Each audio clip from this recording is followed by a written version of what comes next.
नमस्कार मित्रों, आपके अपने आध्यात्मिक motivational YouTube channel God voice ईश्वर की आवाज़ में मैं अनाम अव्यक्त आपका हार्दिक स्वागत करता हूं, अभिनंदन करता हूं।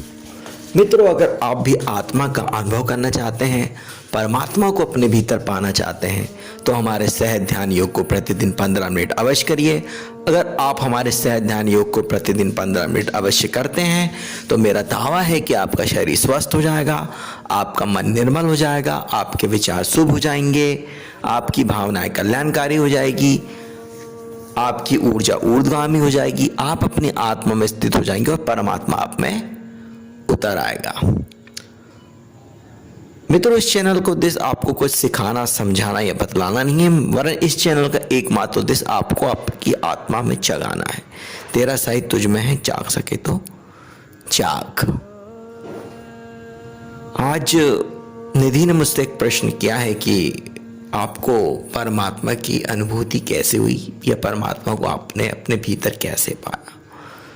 तो परमात्मा को जिसने भी पाया है सदा अपने भीतर ही पाया है।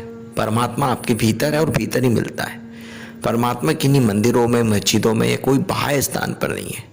परमात्मा आपके भीतर है। तेरा साहित्य तुझ में है, जाग सके तो जाग। मुझे जो आध्यात्मिक अनुभूति हुई है वो मेरे सदगुरु के कारण हुई है। सदगुरु का जो आध्यात्मिक संप्रेषण जो मुझे उनके बिना छुए ही मिला, उससे मुझे आध्यात्मिक अनुभूति हुई, परमात्मा का अनुभव हुआ। यही अनुभव कबीर का, रैदास जी का है। कबीरदास जी को, रैदास जी को जो उनके सदगुरु रामानंद से जो अनुभव हुआ है वो भी यही अनुभव था। मीरा को जो रैदास जी से आध्यात्मिक संप्रेषण हुआ था वो भी यही था। निजामुद्दीन औलिया को जो आध्यात्मिक संप्रेषण उनके गुरु से मिला था और अमीर खुसरो को जो निजामुद्दीन से मिला था वो भी यही आध्यात्मिक संप्रेषण है। यही आध्यात्मिक संप्रेषण तुलसीदास जी को नरहरिदास से मिला। तो संतों में को आप जब पढ़ेंगे, जानेंगे, तो उनको उनके सदगुरुओं से यह अनुभव मिला। फिर उनके व्यक्तित्व के अनुसार वो अभिव्यक्त हुआ। तो कोई भक्ति मार्ग है तो भक्ति आध्यात्मिक अनुभव प्राप्त करने के बाद में वो भक्ति मार्ग के द्वारा उसे व्यक्त करता है। कोई निर्गुण है तो निर्गुण मार्ग के द्वारा व्यक्त करता है। कोई ज्ञान मार्ग से व्यक्त करता है, कोई निर्गुण से, कोई सगुण से, कोई भक्ति से, कोई ज्ञान से, कोई कर्म से, कोई कर्म संन्यास से। कई प्रकार के मार्गों से वो अभिव्यक्त होता है, मगर अनुभव गुरु से हुआ होता है। सदगुरु की कृपा से हमें आध्यात्मिक अनुभव होता है, जो मुझे मेरे गुरु अनाम अव्यक्त की कृपा से हुआ था। और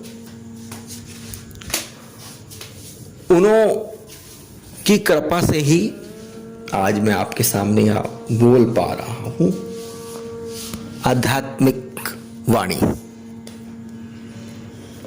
तो आप भी जब तैयार हो जाएंगे तो आपके सामने भी सदगुरु आ जाएंगे और हमारा चैनल आपको तैयार कर ही रहा है।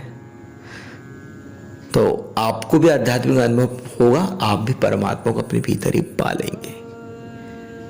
आपको अपने शरीर के ऊपर काम करना है। आप अपने शरीर को स्वस्थ रखिए, आप अपने मन को निर्मल रखिए, अपने विचारों को शुभ रखिए, भावनाएं कल्याणकारी रहनी चाहिए आपकी। जीसस को जब सूली पे क्रॉस पे चढ़ाया गया तब भी उन्होंने बोला कि ये इन्हें माफ कर देना ईश्वर, की जानते नहीं कि क्या कर रहे। कि विचार शुभ थे, भावनाएं कल्याणकारी थी, अंतिम समय तक बनी रही। यही संत के लक्षण है। यही मंसूर के साथ में हुआ। मंसूर के वो जब हाथ पैर उसके काट दिए गए तब भी उसकी भावनाएं शुभ थी। यही सुकरात के साथ में वो जहर का प्याला उन्हें दिया गया तब भी वो शुभ थे। तो आपके विचार शुभ रहने चाहिए, भावनाएं कल्याणकारी, ऊर्जा ऊर्ध्वगामी होनी चाहिए आपकी। आप अपनी आत्मा में स्थित होना चाहिए, परमात्मा आप में फिर प्रतिष्ठित हो जाता है। यही मार्ग है, यही मेथड है। किसी भी आपका जो व्यक्तित्व है, चाहे वो ज्ञान योग का हो या कर्म योग का हो या कर्म संन्यास योग का या भक्ति योग का हो या क्रिया योग का हो, किसी भी मेथड से आप अपने भीतर प्रवेश करिए और आपको परमात्मा आपके भीतर ही मिलेगा। किन्हीं मंदिरों में, मस्जिदों में, गिरजाघरों में या कहीं बाहर भटकने की आवश्यकता नहीं है। अगर आप जा भी रहे हैं अगर उन स्थानों पे, तो वहाँ पे जाके भी ध्यान करिए। अगर आप मंदिर जाते हैं, मस्जिद कहीं पे भी जाते हैं, तो वहाँ पे भी आप भीतर गोता मारिए, तो वो उस स्थान पे जाना सार्थक है। और सहज ध्यान योग करिए, मैंने इसकी लिंक डिस्क्रिप्शन में दे रहा हूँ, वहाँ पे जाके आप सीखिए कि कैसे सहज ध्यान योग करेंगे और उसके माध्यम से आप परमात्मा को अपने भीतर पा सकते हैं। ये मेरी गारंटी है। यह वीडियो देखने के लिए आपका बहुत बहुत धन्यवाद।